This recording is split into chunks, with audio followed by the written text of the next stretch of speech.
Hello dear friends, welcome to my YouTube channel Arya classes. तो आप लोग कहते हैं, कृपया आप कमेंट में ज़रूर बताएं। आई रियली होप कि आप लोग एकदम स्वस्थ और मस्त होंगे। आज हम इस वीडियो में देखेंगे कि हमारा अगर डिफरेंस वे आप एक्सप्रेसिंग एक कंडीशन और कॉन्ट्रास्ट यानी कि कहीं विरोध या शर्त प्रकट करना हो और वो फेज किस में हो, पार्टिसिपल में हो, तो हम किस तरीके से उसको ट्रांसफॉर्म करेंगे। और जो बच्चे अभी तक हमारे चैनल पर नए हैं, कृपया करके वो सबसे पहले हमारे चैनल को सब्सक्राइब करें और सब्सक्राइब के बगल वाला बेल आइकन दबाना ना भूलें, जिससे मेरी अपलोड होने वाली वीडियोज आपके पास तुरंत पहुंचे और आप वीडियो को तुरंत वॉच कीजिए। तो आइए हम सीधे अपने टॉपिक पर आते हैं।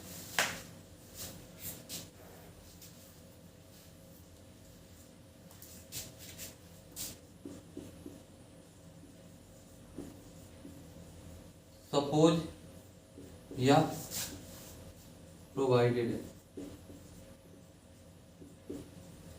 यूज करके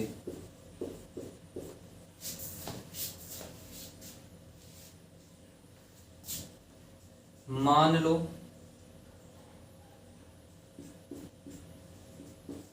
या यदि, इसका आपका हो जाएगा यदि।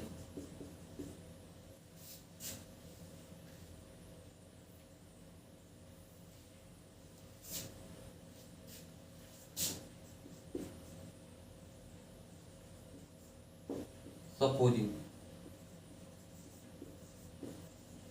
Supposing you allow me, supposing you allow me, comma लगाएंगे आप।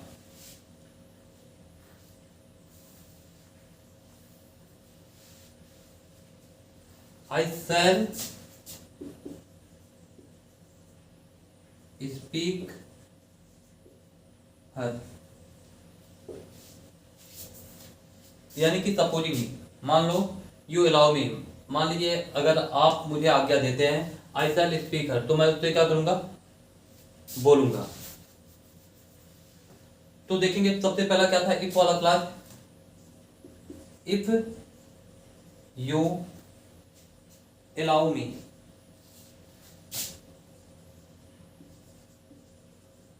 Allow me, comma I shall speak her. दूसरा अनलेस का प्रयोग करके, अनलेस यू अलाउ मी, यानी कि यदि तुम मुझे आज्ञा नहीं देते हो, आई शैल नॉट स्पीक हर। तीसरा I shall not speak her, I shall speak her only if you allow me, allow me. ठीक है, दूसरा एग्जांपल देखेंगे।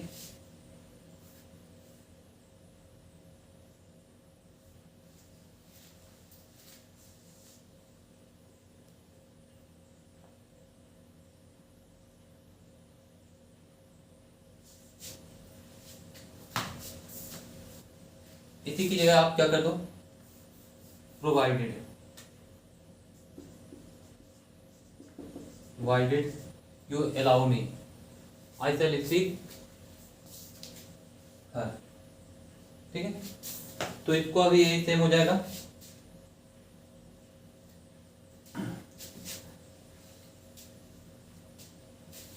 आइए तीसरा देखेंगे हम।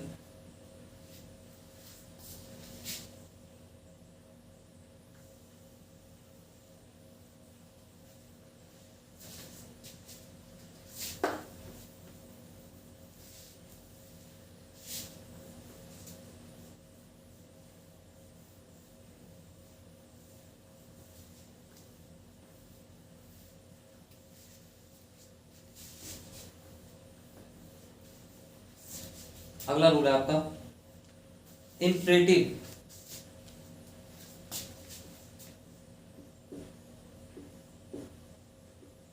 इम्परेटिव मूड का यूज करके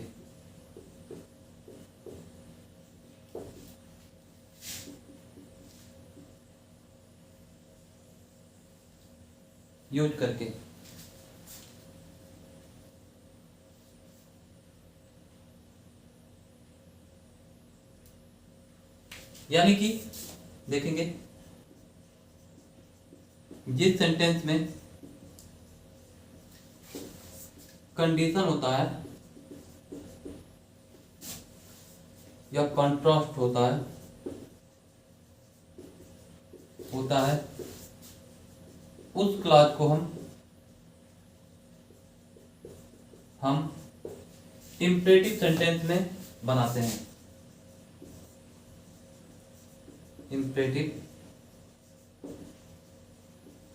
में बनाते हैं और अगले क्लास को सेंटेंस के बाद में लिख देंगे और दूसरे क्लास को आगे लिख देंगे। दोनों क्लासों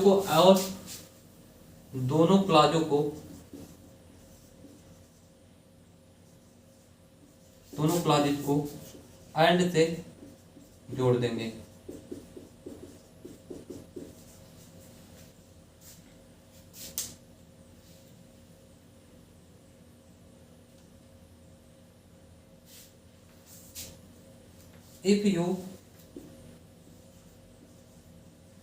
if you work hard,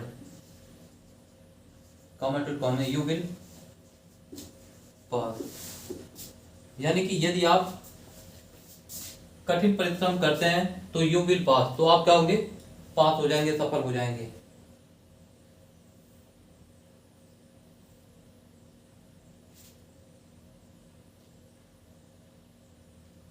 तो इसको जब आप imperative if you work hard तो हो जाएगा work hard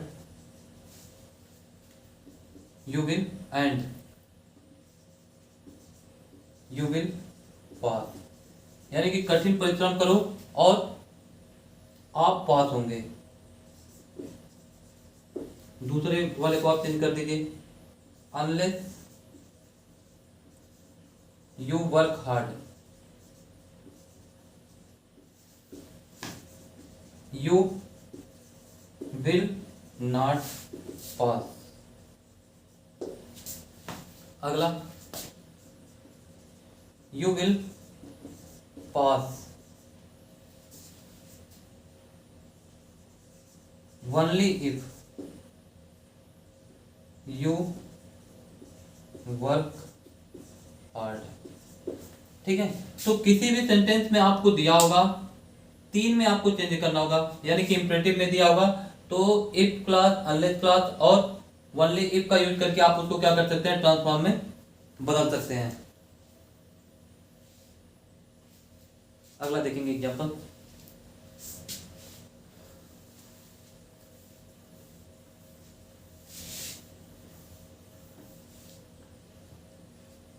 unless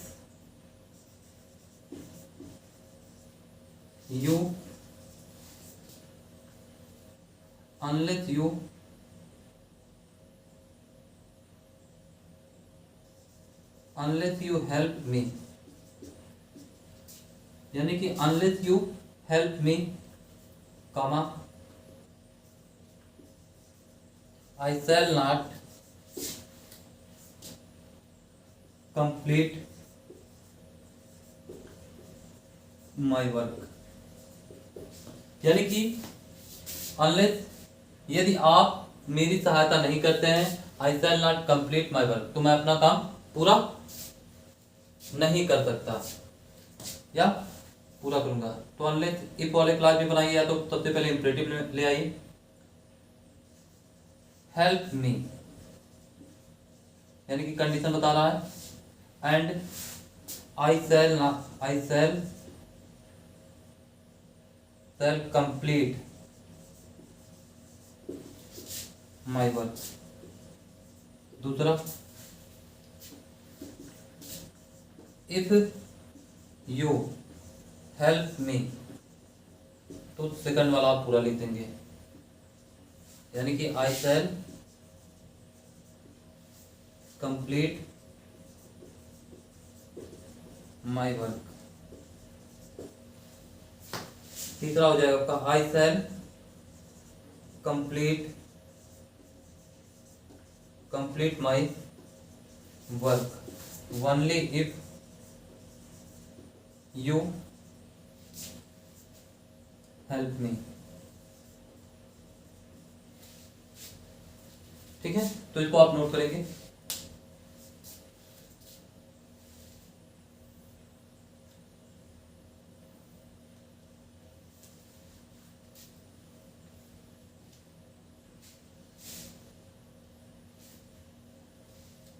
interrogative sentence का यूज करके.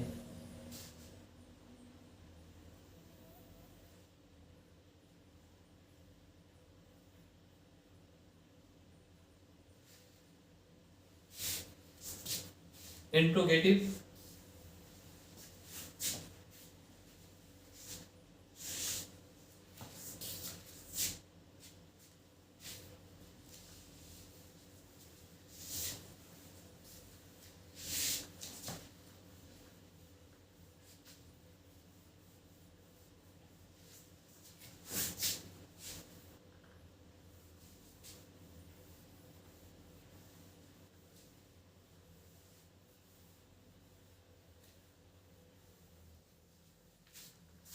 Interrogative sentence.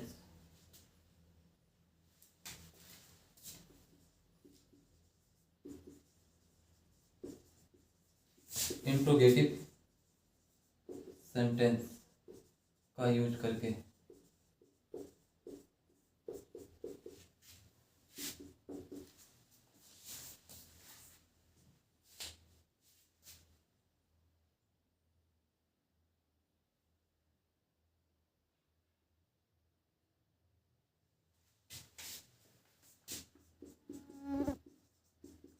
जिस सेंटेंस में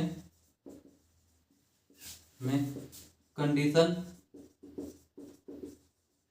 हो उसे इंट्रोगेटिव,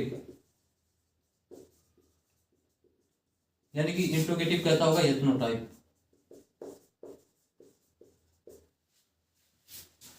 में बदल देते हैं. और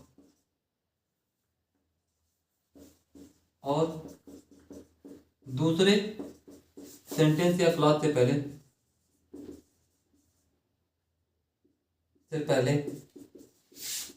पहले देन का यूज करते हैं.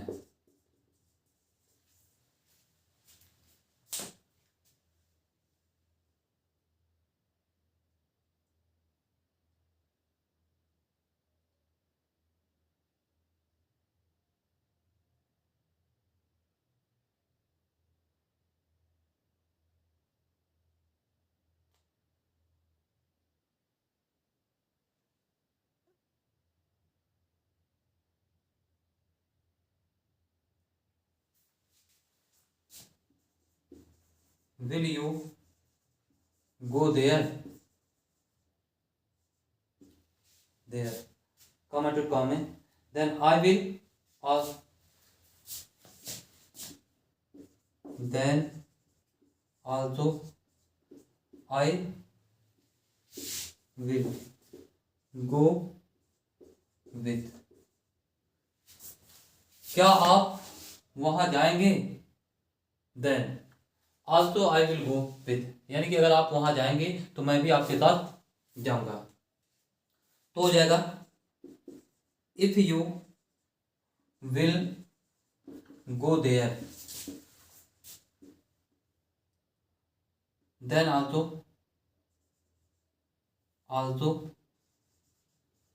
I will go with.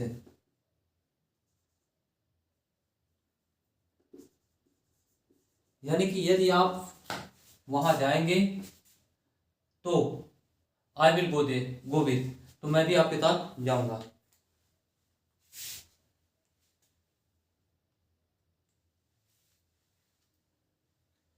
दूसरा, unless you will go there, also I will not go with. तीसरा हो जाएगा आपका, also I will go with only if you will go there। Go यानी कि कोई भी सेंटेंस होगा आपको ब्रैकेट में वो इंडिकेट किया होगा आपको किस में बदलना है, तो तीनों में से जो भी आपको आएगा उस सेंटेंस में आप क्या करेंगे, बदल देंगे। इफ क्लास में कहेगा तो इफ वाले में, इंट्रोगेटिव में कहेगा तो इंट्रोगेटिव में, अनलेस में कहेगा तो ये, और ओनली इफ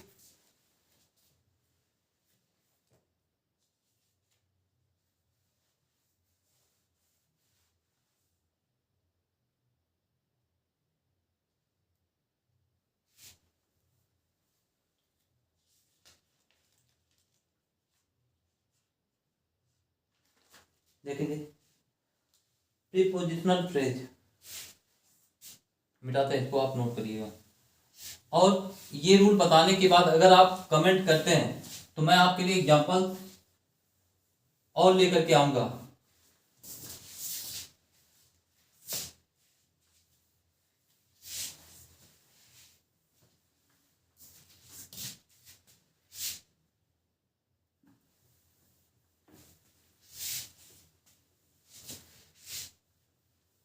और आप वीडियो को देख रहे हैं तो कमेंट भी करते रहिए, आपको वीडियो कैसा लग रहा है।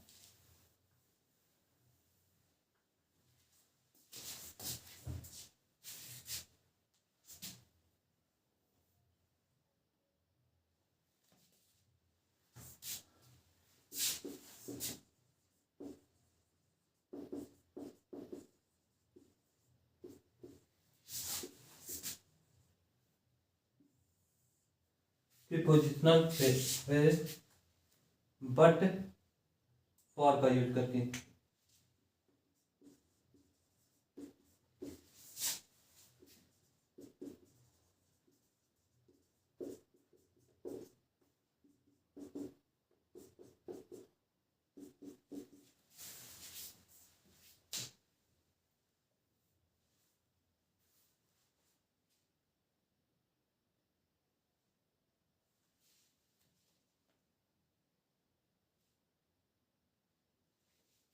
But for your help,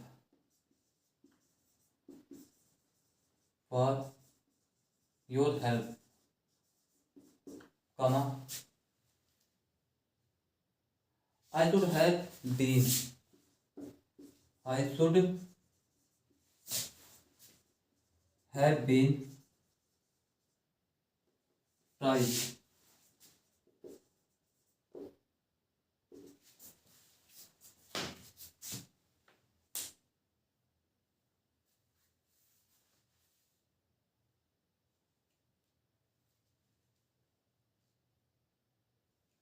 but for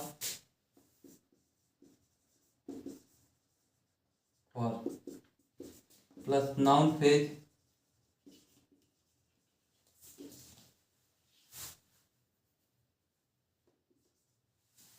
noun phrase plus अगला सेंटेंस,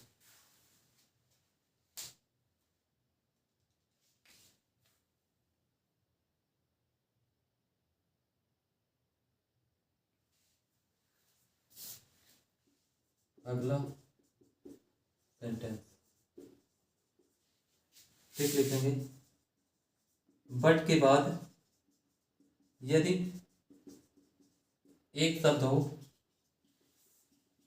तो नाउन, और एक से अधिक शब्द हो तो अधिक शब्द हो तो फ्रेज फ्रेज होता है। ठीक, एग्जाम्पल देख लीजिए।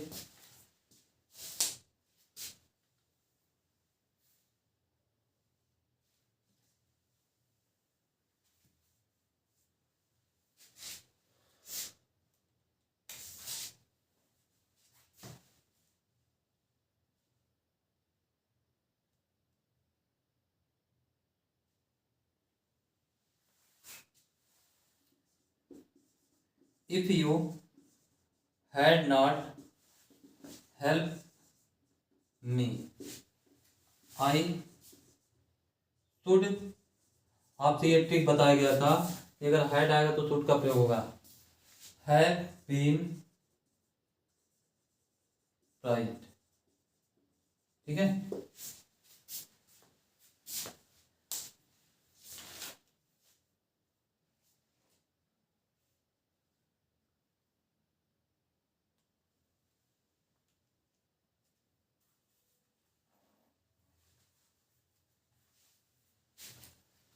एक एग्जांपल मैं आपके लिए अब रखता हूं, ये यहीं पे खत्म होता है। एक एग्जांपल देता हूं, उसका जवाब सभी बच्चे कमेंट में जरूर देंगे।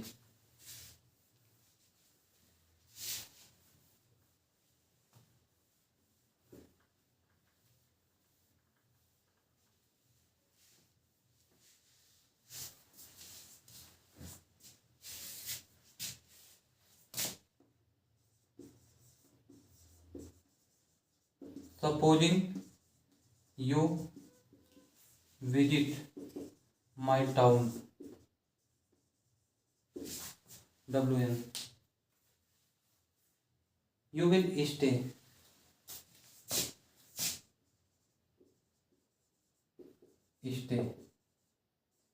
यानी कि supposing you visit my town, यानी कि यदि आप मेरे गांव आते हैं घूमने या टहलने, यू विल स्टे, तो आप यहीं रुक जाएंगे। और कल हम मिलेंगे एक नए वीडियो के साथ। और अगर आपको वीडियो पसंद आया हो तो कृपया वीडियो को आप लाइक करें, शेयर करें और सब्सक्राइब करना ना भूलें। और वीडियो देखने के लिए thank you so much for watching this video. मिलते हैं हम कल एक नए वीडियो के साथ, तब तक के लिए थैंक यू।